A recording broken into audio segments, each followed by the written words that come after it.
Good morning students. आज class में हम लोग कॉस्ट स्टार्ट करने वाले हैं। Cost equal to explicit cost plus implicit cost. Cost two types की होती है, बहुत ही सिंपल है। Explicit cost, it is the actual money expenditure on inputs for payment made to outsider for hiring their factor services. Example, wages paid to the employ, payment for raw materials. कोई भी नया firm open करते हैं, नया firm को जब run करते हैं तो बहुत सारे इनपुट्स की रिक्वायरमेंट उसमें होती है। जो इनपुट्स का यूज किया जाता है उसमें उसके लिए पेमेंट करना होता है। तो वो जो पेमेंट होती है जो हम आउटसाइड से इनपुट्स को लेकर यूज करते हैं, सपोज दैट लेबर को हमने लिया, लेबर को हम पेमेंट कर रहे हैं वेजेस के रूप में। रॉ मटेरियल हमने आउटसाइड से परचेज किया अपने फर्म के लिए, उसके लिए पेमेंट कर रहे हैं। सब क्या है? एक्सप्लिसिट कॉस्ट बोलते हैं इसको। सेकेंड कॉस्ट है implicit cost. It is the estimated value of the input supplied by the owners including normal profit, interest on capital, rent on own land etcetera.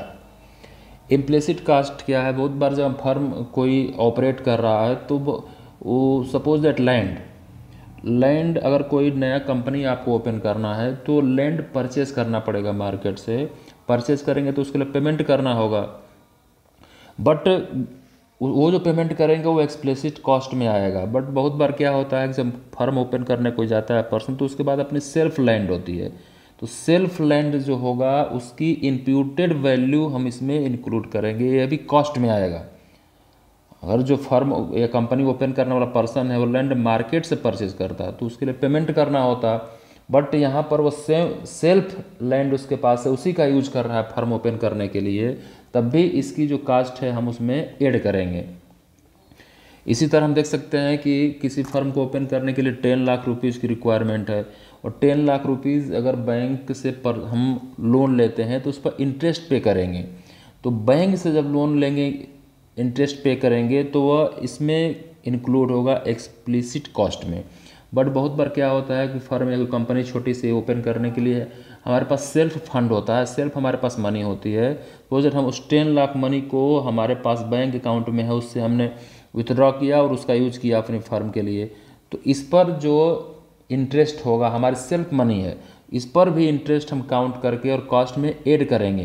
हमारा जो प्रॉफिट होगा प्रोड्यूसर का उसमें सब इंक्लूड होगा, वह सेल्फ के यूज करता है। तो यदि ऐसा कोई प्रोड्यूसर है जो पूरी वह लैंड हो, लेबर हो, रॉ मटेरियल्स हो, कैपिटल हो, सब आउटसाइड से यूज करता है, अपना कुछ सेल्फ यूज नहीं करता, तो सब पूरी कॉस्ट क्या होगी? एक्सप्लिसिट कॉस्ट होगी। बस सेल्फ उस अपना लैंड है उसको यूज कर लिया उसने, अपने पास उसके पास मनी है, मनी का यूज कर लिया, तो ये सब क्या है? इम्प्लिसिट कॉस्ट बोला जाता है इनको।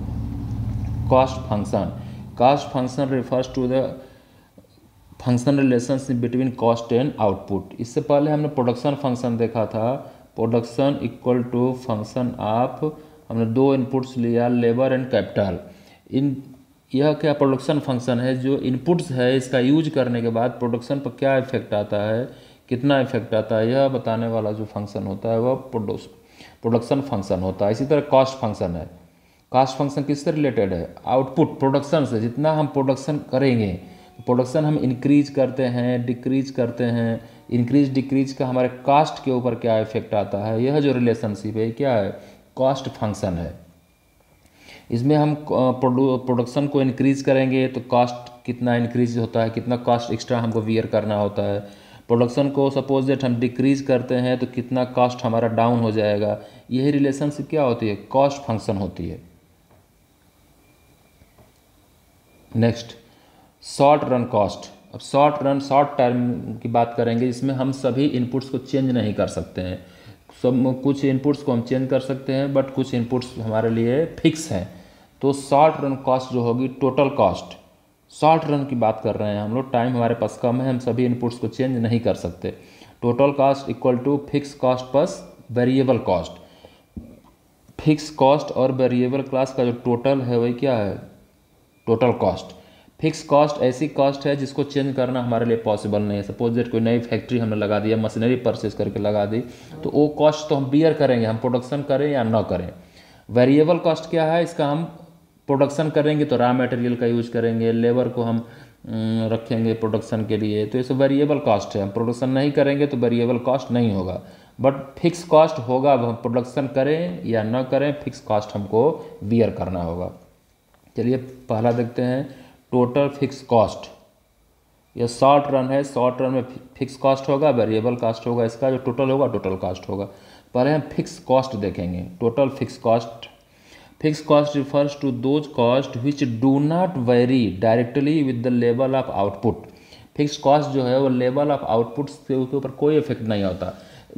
आउटपुट जीरो हो, प्रोडक्शन या इंक्रीज हो रहा हो, इसका फिक्स कॉस्ट के ऊपर कोई इफेक्ट नहीं होता, क्योंकि ये फिक्स है, इसमें कोई चेंज नहीं होगा। अगर जीरो भी प्रोडक्शन हो फिर भी यह सेम ही रहेगा, और शॉर्ट टर्म में इसमें कोई चेंज नहीं आता। Example, interest on loan, insurance premium, rent for building, cost of machinery. Suppose that हमने बैंक से लोन ले लिया, बैंक से आपने लोन लिया कोई प्रोडक्शन वर्क करने के लिए 10 लाख रुपीज़, उस पर 8% सपोज दैट मान लेते हैं एनुअल इंटरेस्ट आता है। तो हम प्रोडक्शन करें या ना करें, हमको 8% इंटरेस्ट बैंक को पे करना होगा। हमने 10 लाख रुपए लोन लिया, कोई मशीनरी परचेज कर ली, प्रोडक्शन हम नहीं स्टार्ट कर पाए, फिर भी वो बैंक 8% लोन हमसे लेगा। तो यह फिक्स कॉस्ट है जिसमें चेंज करना हमारे लिए पॉसिबल नहीं होता। हम पेमेंट कर रहे हो या ना कर रहे हो, वो इंश्योरेंस पेमेंट हो, बिल्डिंग का रेंट हो। अगर हमने इंश्योरेंस कर लिया तो इंश्योरेंस तो हमको पे करना होगा, हम प्रोडक्शन कर रहे हैं नहीं कर रहे हैं, कोई फर्क नहीं पड़ता। Fix cost remain the same whether output is large, small और इवन जीरो। यह याद रखने वाला पॉइंट्स है कि फिक्स कॉस्ट चेंज नहीं हो सकती, तो यह आउटपुट या प्रोडक्शन जीरो हो या स्मॉल हो या लार्ज हो, कितना भी हो, फिक्स कॉस्ट हमेशा सेम रहेगी। Fix cost remains the same, तो यह हमको क्लियर रखना है। अब एक न्यूमेरिकल के थ्रू, एक एग्जांपल के थ्रू हम देखते हैं टोटल फिक्स कॉस्ट कर्व कैसे हम ड्रॉ करते हैं। ये हमने देखा कि आउटपुट जीरो है तब भी फिक्स कॉस्ट क्या है, 20 है। इसमें हम फिगर को ड्रॉ कर सकते हैं इस तरह, यहाँ आउटपुट है, ये कॉस्ट है। अभी आउटपुट जीरो है तब फिक्स कॉस्ट क्या है, 20। जब आउटपुट यहाँ जीरो है तब भी फिक्स कॉस्ट क्या है, 20 है। सपोज दैट हमने इसको 10 मान लिया, 20 ले लिया, 30 ले लिया, 40 ले लिया, 50 ले लिया, तो 20 हमारा फिक्स कॉस्ट है। जीरो आउटपुट होने के बाद भी इसमें कोई फ़र्क नहीं पड़ता, क्योंकि फिक्स कॉस्ट हमने देखा कि हमारा चेंज नहीं होता है। हमने मशीनरी बना ली, हमने बिल्डिंग बना ली, प्रोडक्शन फैक्ट्री खोल ली, तो हम प्रोडक्शन करें या ना करें, फिक्स कॉस्ट तो हमने एक्सपेंड कर दिया, वो रहेगा ही। जब देखिए जीरो आउटपुट है फिर भी फिक्स कॉस्ट 20 है। आउटपुट 1 हुआ तब भी फिक्स कॉस्ट क्या है, आउटपुट 1 2 3 4 5 1 2 3 4 5, तब भी यार 20 ही है। 2 हुआ, अभी देखिए प्रोडक्शन 2 हो गया इंक्रीज हो गया, फिर भी टोटल फिक्स कॉस्ट क्या है, 20। टोटल फिक्स कॉस्ट में चेंज नहीं होता, इसलिए यह सभी पॉइंट्स हमको मिलेंगे, इनको ऐड करेंगे तो यह टोटल फिक्स कॉस्ट हमको मिलेगा। यही टोटल फिक्स कॉस्ट कर्व है, इसका यही शेप है। आउटपुट या प्रोडक्शन हमारा कितना भी इंक्रीज होता रहे या जीरो रहे, टोटल फिक्स कॉस्ट के ऊपर कोई इफेक्ट नहीं आता या सेम होती है। इसमें शॉर्ट टर्म में है, शॉर्ट टर्म में कोई चेंज इसमें नहीं आता है। Total variable cost. अब वेरिएबल कॉस्ट हमने देखा था कि जैसे प्रोडक्शन होता है तो वेरिएबल कॉस्ट हम पे करते हैं। Variable cost refers to those cost which vary directly with the level of output. Level of output से रिलेटेड होती है। जब प्रोडक्शन करेंगे तो हम पे करेंगे। Payment of raw materials, wages of casual labours. हम रॉ मटेरियल्स, हम प्रोडक्शन करने के लिए रॉ मटेरियल्स परचेज करेंगे तो उसका पे करेंगे, प्रोडक्शन नहीं करेंगे तो पे नहीं करेंगे। यह वेरिएबल कॉस्ट है, यह चेंज होता रहता। अब इसमें देख सकते हैं आप, जीरो आउटपुट है तो टोटल वेरिएबल कॉस्ट जीरो है, बट हमने फिक्स कॉस्ट में देखा था फिक्स कॉस्ट जीरो नहीं होता है। इसलिए फिक्स कॉस्ट में आप देखेंगे तो फिक्स कॉस्ट जो हमारा एक कर्व है यह यहाँ से हमेशा स्टार्ट होगा, जीरो से स्टार्ट नहीं होगा। इसको क्लियर रखना है। फिक्स कॉस्ट कर्व हम ड्रॉ करेंगे तो यह स्ट्रेट होगा पैरेलल एक्स एक्सिस के, बट यह जीरो से स्टार्ट नहीं होगा, कुछ ऊपर से स्टार्ट होगा। क्योंकि अब फिक्स कास्ट हम वियर करेंगे प्रोडक्शन करें या न करें, क्योंकि हमने मशीनरी और इंश्योरेंस इंटरेस्ट वगैरह लोन पर हमने एक्सपेंड कर दिया है। इस तरह यह टोटल फिक्स कास्ट हमेशा ऊपर स्टार्ट होगा। बट वेरिएबल कास्ट क्या है, जीरो से स्टार्ट हो गया। देखिए आउटपुट जीरो है तो वेरिएबल कास्ट क्या है, जीरो है। हम रॉ मटेरियल के लिए पे तभी करेंगे जब हम प्रोडक्शन स्टार्ट करेंगे। अब जैसे जैसे आउटपुट इंक्रीज होगा वैसे वैसे वेरिएबल कास्ट क्या होता है, इंक्रीज। इसी हम टेबल के थ्रू हम इस कर्व को ड्रा कर सकते हैं। 1 आउटपुट है तो वेरिएबल कास्ट ये क्या है, 10 है।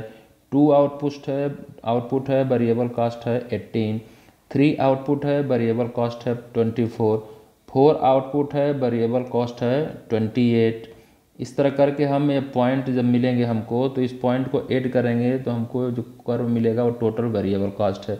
ये हमेशा जीरो से स्टार्ट होगा और इसका शेप ऐसे ही इस टाइप में होगा कि रहेगा यह यूनिवर्सली एस जो होता है ऐसे होता है, तो इसका अपोजिट एस रूप में हमको एक कर्व प्राप्त होता है। इसको हमको ये क्लियर रखना है। 1 मार्क्स में एमसीक्यू में इस तरह के क्वेश्चन पूछे जा सकते हैं। टोटल वेरिएबल कास्ट कर्व का शेप क्या होता है, initially increase as decreasing rate and later increasing at increasing rate. Total variable cost is zero at zero level of output. जब आउटपुट लेवल जीरो हो यानी प्रोडक्शन जीरो हो तो total variable cost क्या होता है, जीरो होता है। ये देखिए प्रोडक्शन जीरो है, वेरिएबल कॉस्ट जीरो, इसलिए वेरिएबल कॉस्ट हमेशा यहाँ से स्टार्ट होगा। यह इसका शेप यूनिवर्सली एस होगा बट अपोजिट एस होगा, यूनिवर्सली एस शेप इसका आता है। इस तरह यह टोटल वेरिएबल कॉस्ट हो गया। अब टोटल कॉस्ट हमने देखा शुरू में क्या है, total fix cost, total variable cost को ऐड करेंगे तो हमको टोटल कॉस्ट मिलेगा। Total fix cost remain same at all level of output, the change in total cost is due to total variable cost.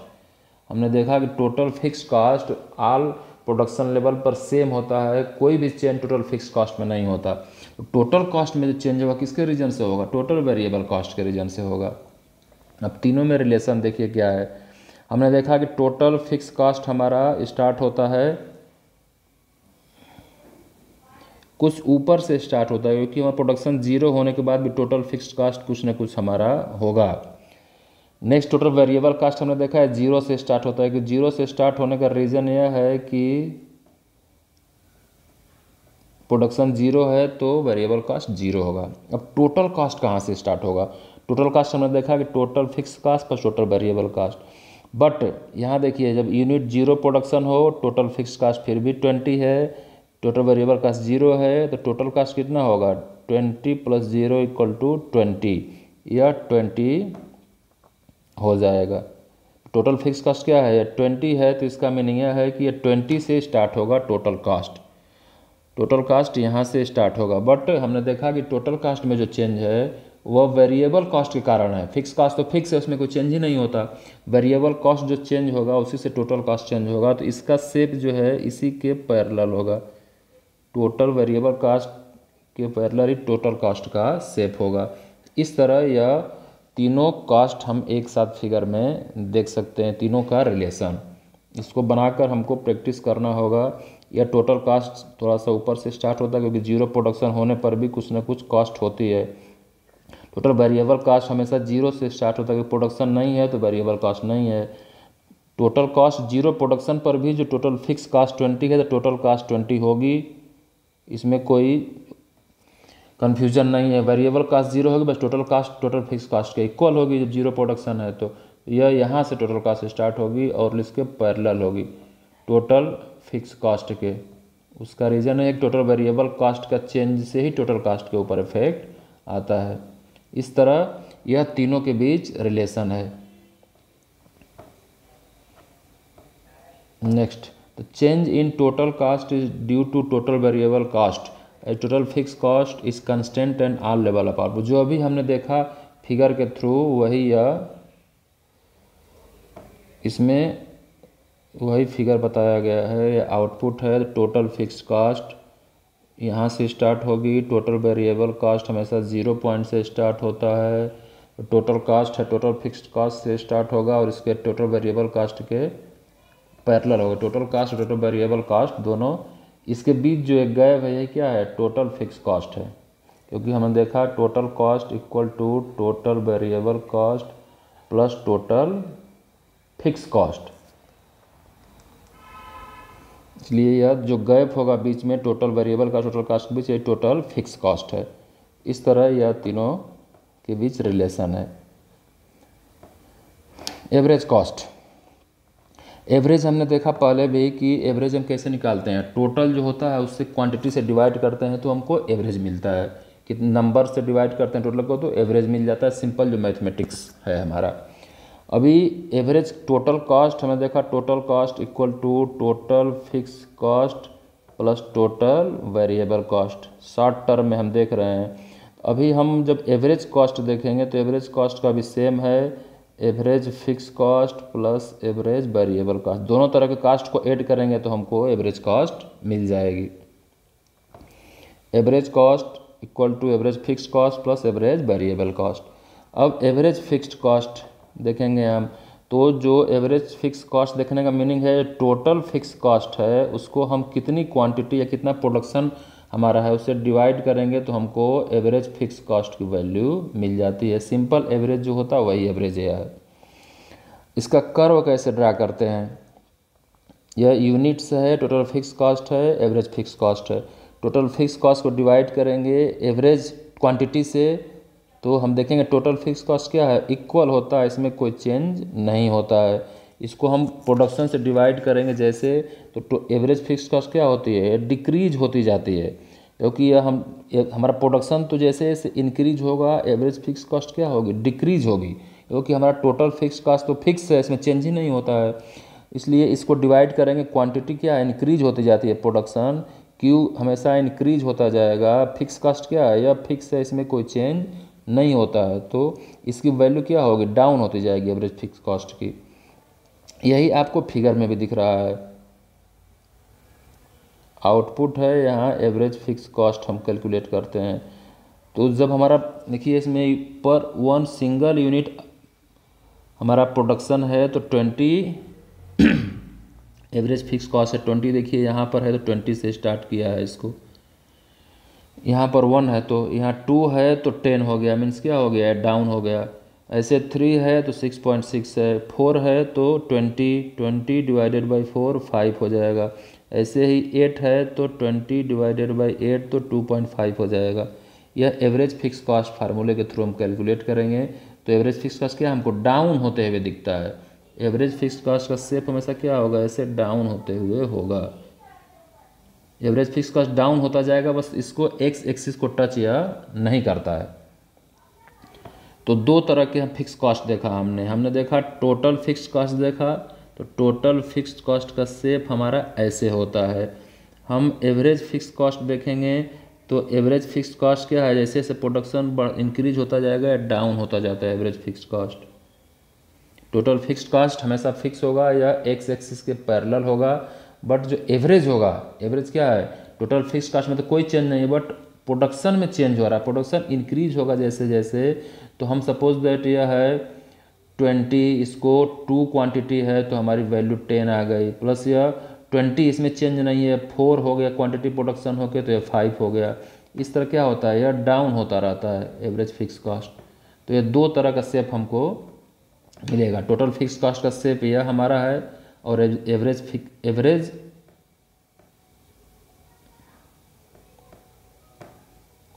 Fix cost का shape हमारा ऐसे मिलेगा। यह दो शेप हमको फिक्स कॉस्ट के मिल गए, टोटल फिक्स कॉस्ट या average fix cost. Average fix cost हमेशा डाउन होता रहता है।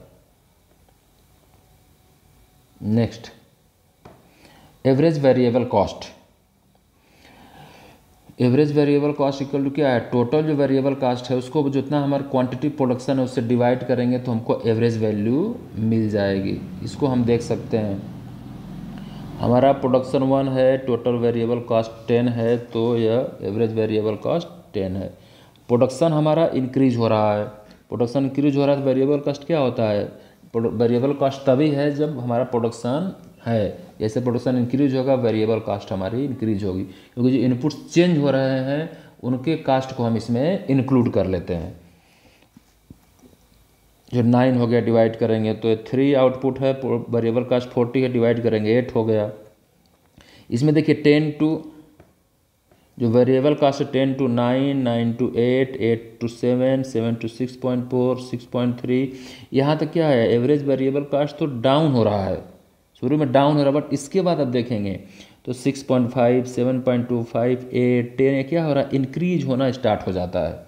पहले यह डाउन होगा, अपने लोवेस्ट पॉइंट पर आएगा, फिर क्या होगा, यह इंक्रीज होगा। यही आप यहाँ इस टेबल के थ्रू जब कर्व को ड्रा करेंगे तो सेम आप एवरेज वेरिएबल कास्ट भी देख सकते हैं। एवरेज वेरिएबल कास्ट क्या होगा, यह पहले डाउन होगा, मिनिमम पॉइंट पर आएगा, फिर इंक्रीज होगा। यही होगा एवरेज वेरिएबल कॉस्ट। यह डाउन होने का रीज़न क्या है, यह टोटल वेरिएबल कॉस्ट तो चेंज होगा, यह भी इंक्रीज होगा और यह भी इंक्रीज होगा। तो जैसे जैसे इंक्रीज होगा यह डाउन होता जाएगा। इसका शेप ऐसे मिलेगा, यू शेप्ड होगा। नेक्स्ट एवरेज कॉस्ट, वही जैसे टोटल कॉस्ट हमने देखा था, total fix cost plus total variable cost, वैसे ही average cost equal to average fix cost plus दोनों कॉस्ट को हम एवरेज को ऐड करेंगे तो एवरेज कॉस्ट मिल जाएगा। इस ऐसे भी कर सकते हैं, टोटल कॉस्ट को टोटल क्वांटिटी से डिवाइड करेंगे तो हम एवरेज कॉस्ट कैलकुलेट कर सकते हैं। अभी हमने देखा था एवरेज फिक्स कॉस्ट का शेप हमारा कैसे था, यह ऐसे डाउन होता रहता है एवरेज फिक्स कॉस्ट। फिर हमने देखा एवरेज वेरिएबल कॉस्ट का शेप यह यू आकार का होता है। ऐसे ही हम एवरेज कॉस्ट को देखेंगे तो एवरेज कॉस्ट क्या है, फिक्स कॉस्ट और वेरिएबल कॉस्ट का टोटल है। तो यह भी क्या होगा, डाउन होगा, क्योंकि एवरेज वेरिएबल कॉस्ट का ही ज़्यादा इफेक्ट होगा इसके ऊपर, फिक्स कॉस्ट का इफेक्ट कम रहेगा। तो आप देख सकते हैं यह एवरेज फिक्स कॉस्ट डाउन हो रहा है, एवरेज वेरिएबल कॉस्ट भी ऐसे ही उस शेप में है।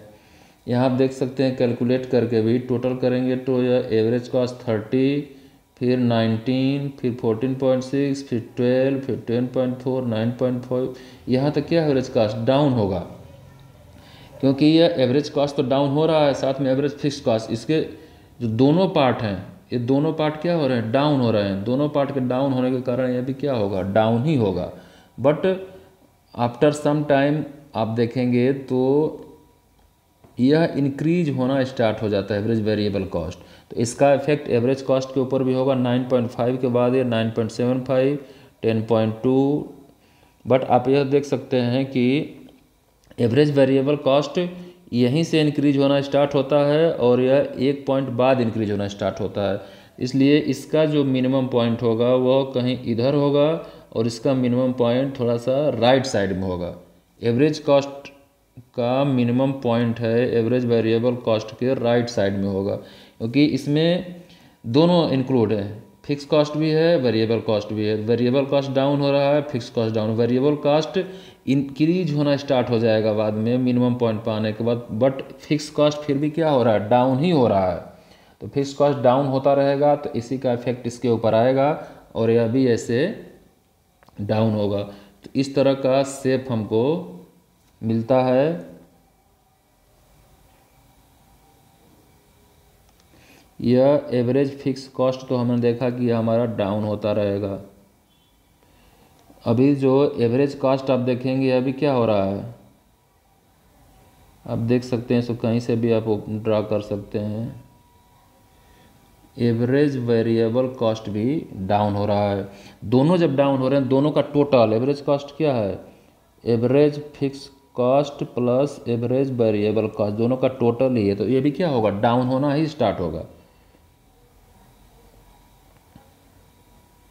बट एक पॉइंट आप देखेंगे, एवरेज कॉस्ट का जो मिनिमम पॉइंट है वो एवरेज वेरिएबल कॉस्ट के राइट साइड में होगा। आप देख सकते हैं इसके राइट साइड में है। इसका रीज़न यह है कि एवरेज वेरिएबल कॉस्ट यहाँ से इंक्रीज होना स्टार्ट हो जाता है, बट एवरेज फिक्स कॉस्ट क्या होता है, डाउन होता रहता है। कुछ देर तक एवरेज फिक्स कॉस्ट क्या करता है, डाउन ही करता रहेगा, फिर इसके बाद यह इंक्रीज होना स्टार्ट होगा। तो AC का minimum point average variable cost के राइट साइड में होगा।